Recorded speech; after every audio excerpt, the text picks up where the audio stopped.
Today we got 2017 MacBook Air. This is one of the best MacBooks which you can get, well, back in the days. Unfortunately, we cannot get our hands on these ones anymore because Apple don't sell them and they retire them. But these machines last very long time. So this is a 2017 model, and unfortunately they all fail sooner or later. But unlike this one's over here, this is 2020 MacBook Air, which failed because of the some charging cable wasn't probably got some oxidation on it and went in and it corroded, which didn't blow anything on the motherboard, but was good enough to able to corrupt the operating system, the bridge OS, which we are restoring right now. Coming back to this, something like this can last 10 years without a blink, so that's how good they used to be. Unfortunately, this one failed though, so now we wanna figure out why. Problem is, when we press the power button, it doesn't respond. No light on the charger. No light on the charger. So this immediately indicates some kind of motherboard failure. If we look at our bench power supply, you can see that at 19 volts, it's not pulling any current at all. So this immediately indicates something on the motherboard is playing up. So let's take out the motherboard and jump under the microscope.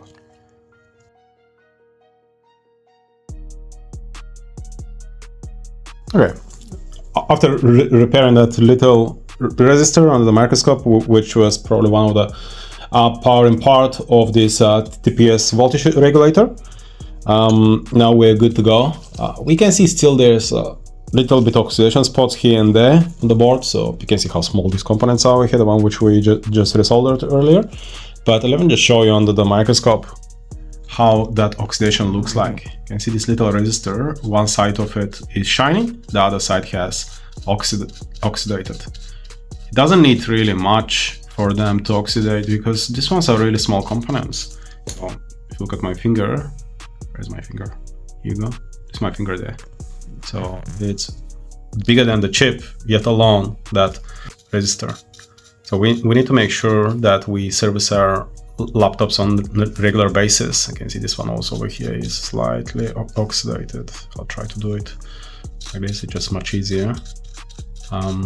Yeah, so we want to make sure that the oxidation is not going through the components because they will get, sooner or later, they will lose contact between these traces. And as you can see, this trace, which goes from here through these components up to here and down on another layers, the signals might get disrupted from bad connection, which then might cause the whole system to stop turning on.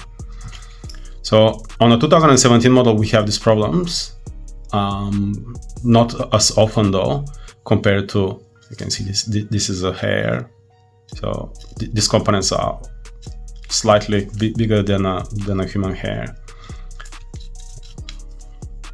So what I was saying, yes, we need to make sure that we clean our computers on a regular basis. And when I say clean, not just dust it off, we need to take out the board. It's part of our full service. We need to take out the board and make sure that there's no organic material sticking around these little components and causing them to corrode. You can see how this one resistor and one capacitor up there are not pretty much corroded.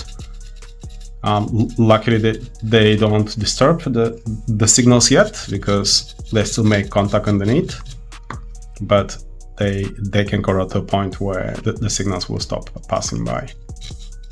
So they all need to stay shiny, which means that no oxidation is occurring on top of them. These little golden spots, you can see how they are losing their golden appearance anymore because of the humidity in the air. It just soaks into them.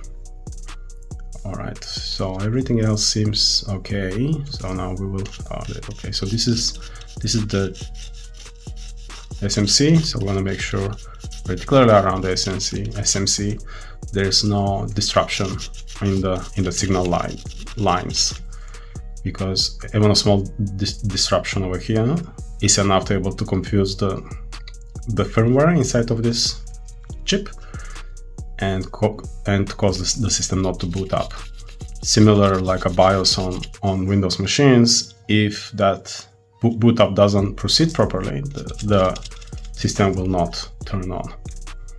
All right, so everything else looks good on this side. Let's see on the other side. So we usually get oxidation over here. So this is the backlight boost circuitry, which is, where is it? There you go.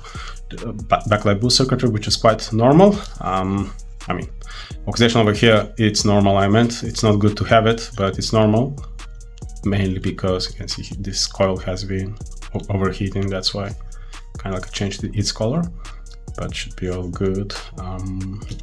Another area which we get a lot oxidation is this. I'm just zoom focus properly. Yeah, you can see this little capacitor over here doesn't look much happy, much shiny. Needs to be shiny. Okay, so let's clean that. That's good. Let's clean these. Excellent. At this stage, we don't need a ultrasonic cleaning because it's only a couple spots. And ultrasonic cleaning is better when there's a physical liquid damage on the machines. So we're gonna scrap all these and make sure that there's no organic material stuck between those little components, like this little hair there. Okay, that's pretty much it. So let's finish cleaning it, and you can see all this dirt came out from it. And considering how small the components are, so this is the one component here, and this is the grain of dirt on the motherboard. So most of the time they are much bigger than the components itself, and they would go and cover a couple chips or passive components until they get completely corroded. All right, so let's get this motherboard back and test it properly. Okay, half assembled without a battery. Light came up immediately. Fan spin, as Rossmann says, 0.57. So this is a turning on current. We should see Apple logo. Whoa, the chime. And Apple logo. Good to go. So we will test the rest, but seems like we are in the greens. There you go. Our 2017 MacBook Air has been repaired. It's pulling a charging current of 0.83, which is great. Usually indicates that battery is charging. So we run all the tests, and we will inform our customer to organize the time to come and collect. Another successful repair. This is the beauty of these older systems. Extremely easy to repair and straightforward, unlike this one's over here, which we're still repairing while this one is already done. Just unbelievable. Apple's move to this USB-C model Macs, which are extremely unreliable. So keep your older machines in circulations, guys, because you will not find anything like that. If you need the service and you're based in Adelaide, all the information is in the description. Thank you.